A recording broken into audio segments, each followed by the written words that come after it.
Salut, c'est Pascal, j'espère que tu vas bien. Aujourd'hui, je vais te montrer comment insérer une carte de Google Maps sur l'une de tes pages de ton site, notamment la page Contact. Donc, on se retrouve tout de suite sur une page qui a été créée sur mon site de démonstration Sunnyday, dans laquelle j'ai une page Fastlane Funnel qui me permet d'ajouter plusieurs sections, ce qui m'a permis de créer une page enrichie. Mais donc voilà, si tu n'as pas utilisé Fastlane Funnel, tu as donc cette section contact et donc je vais te montrer comment ajouter la section, la carte de Google Maps. Donc de base, tu vas sur Google Maps, tu peux donc insérer tout simplement ton adresse, l'adresse de ton entreprise pour que la carte soit centrée sur le lieu de ton entreprise. Moi, dans l'exemple ici, je vais tout simplement prendre la Tour Eiffel. Et donc là, comment ça se passe? Tu vas cliquer sur le bouton partager. Et donc là, il y a envoyer un lien, c'est pas ce qui nous intéresse. On va passer sur intégrer une carte.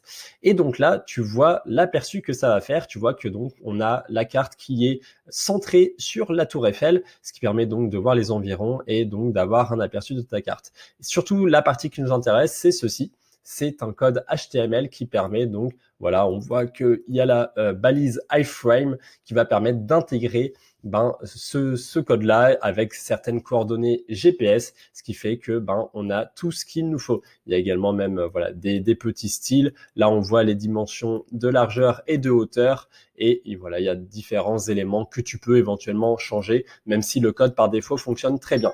Donc par défaut, là, on est sur moyenne. Tu peux voir également que tu peux jouer sur les dimensions. Ça va finalement juste changer les éléments de largeur et de hauteur que tu vois ici. Par exemple 800 par 600. Là, je vais te montrer d'abord en faisant moyenne ce que ça vaut, mais sinon, sache que tu peux tout simplement, si tu sais déjà les dimensions que tu peux écrire, tu peux aller dans taille personnalisée et les rédiger juste ici. Donc nous, on va pas s'embêter dans un premier temps, on va faire moyenne. Je vais copier-coller ce code sur un Notepad++. Voilà, comme ça, on est bon. Et comme ça, je peux me servir de ce code quand je le souhaite. Donc, dans Sunnyday, si là, voilà, j'avais pas cette page Fastlane Funnel, je vais devoir aller directement dans la section Contact Page du thème Fastlane. Et donc là, on voit qu'il y a un code qui permet d'ajouter la carte. Et donc, si je le fais, voilà, on voit que la carte, elle s'ajoute juste ici. Donc là, tu vois, c'est un exemple très simple finalement, où on peut en quelques clics ajouter une carte Google Maps qui permet donc de mieux repérer le lieu de ton entreprise, et ça ajoute des fois toujours un peu de sérieux, ça peut être plutôt intéressant.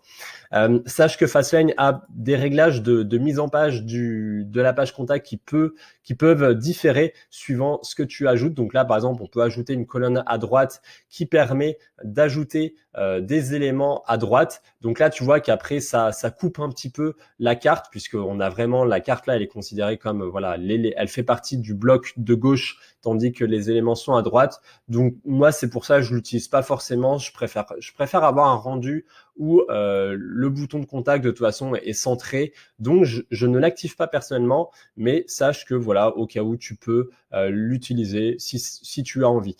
D'ailleurs, sache que là, ce qu'il faut comprendre, c'est que ça, c'est du code HTML. Donc là, ici, dans le thème Fastlane, il y a un emplacement qui s'appelle Google Maps et qui t'invite à copier-coller le code iframe juste ici. Mais sache qu'il y a d'autres éléments HTML où potentiellement tu peux le faire. Tu peux le faire là, tu peux le faire là. Voilà, il y a une liberté sur le thème qui est nickel. Moi, de toute façon, sincèrement, je préfère désactiver le right colon et pas m'occuper de ces éléments-là. Donc, je vais te montrer voilà comment on peut être juste ici et faire ça comme ça. Mais en fait, sache qu'il y a d'autres moyens de faire. Là, si par exemple, tu avais voulu laisser cet élément à droite, mais malgré tout avoir cette carte en pleine largeur, ça aurait été possible de le faire avec Fastlane Funnel. Avec Fastlane Funnel, il suffit d'ajouter un gros bloc avec du HTML, d'intégrer ça, et c'est tout bon. Là, d'ailleurs, on va faire l'exercice. Je vais pas le faire pour au-dessus, mais par exemple, si on avait voulu coller après, là, avec la section avec tous les éléments là en contact page, on pouvait pas le faire. Par contre, avec un gros bloc là, voilà, j'ai mis un gros bloc avant la fin de page. Là, par exemple, je vais me mettre en full width, je vais faire 0 padding et je vais créer un HTML, voilà, comme je viens de te dire. Là, je copie-colle mon code et du coup, j'enlève le bouton et je vais mettre 0 pixel. Voilà, on va faire l'exemple en desktop, sinon tu fais la même pour mobile. Et là, je suis en half, je vais me mettre en full.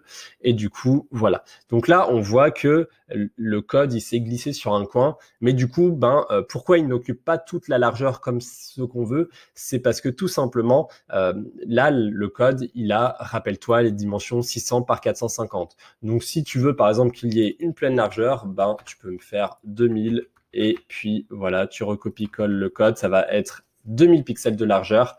Et comme ça, voilà, on aura quelque chose en pleine largeur. Tiens, d'ailleurs, je vais essayer de voir en auto, par exemple, ce que ça peut faire, puisque quand tu mets en automatique, il va peut-être se mettre dans un certain format. Ouais, voilà. Là, tu vois, ça aurait pas marché puisqu'il se met sur un certain ratio qui ne nous convient pas.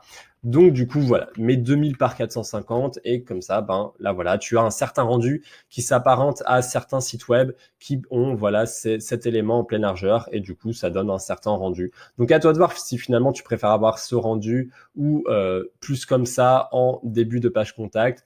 Moi, là, personnellement, je préfère un rendu comme ceci. Donc, du coup, je vais revenir dans la section Contact Page et je vais le désactiver juste ici. Je n'oublie pas de sauvegarder et finalement, après, c'est tout bon. On a fait le tour. Voilà, donc j'espère qu'en tout cas, cette astuce t'aura plu. Encore une fois, tu vois qu'avec le HTML, on peut faire beaucoup de choses. Il suffit finalement de bidouiller très peu de code. Finalement, le code est très souvent donné par des services qui veulent te permettre d'avoir un rendu intuitif. Après, finalement, tu as juste à comprendre quelques essentiels du code HTML pour savoir, voilà, finalement, c'est de l'anglais, comprendre que ça, c'est largeur, comprendre que ça, c'est hauteur, comprendre que les valeurs, ce sont des chiffres que tu peux modifier. Et après, tu peux vraiment faire des rendus sympatoches. Et après, bien évidemment, en utilisant des templates comme le thème Fastlane ou des solutions comme Shopify, évidemment, après, là encore, tu n'as pas besoin de repasser par le code. Il suffit d'ajouter un gros bloc, de mettre du HTML, de mettre pleine largeur, de mettre 0 pixel. Et puis, voilà, tu as absolument tout. Voilà, donc j'espère que cette astuce t'a plu. Si c'est le cas, n'hésite pas à laisser un commentaire sur la vidéo. Ça permet d'augmenter le référencement et donc de faire grandir cette chaîne. Ça m'encourage évidemment toujours à te proposer du contenu de qualité. Si tu as une question ou que tu n'as pas compris l'une des étapes, n'hésite pas à me la demander, comme ça je t'y répondrai au plus vite. En tout cas, c'était Pascal de la chaîne e-commerce et web design sur Shopify. Je te dis à la semaine prochaine. Salut!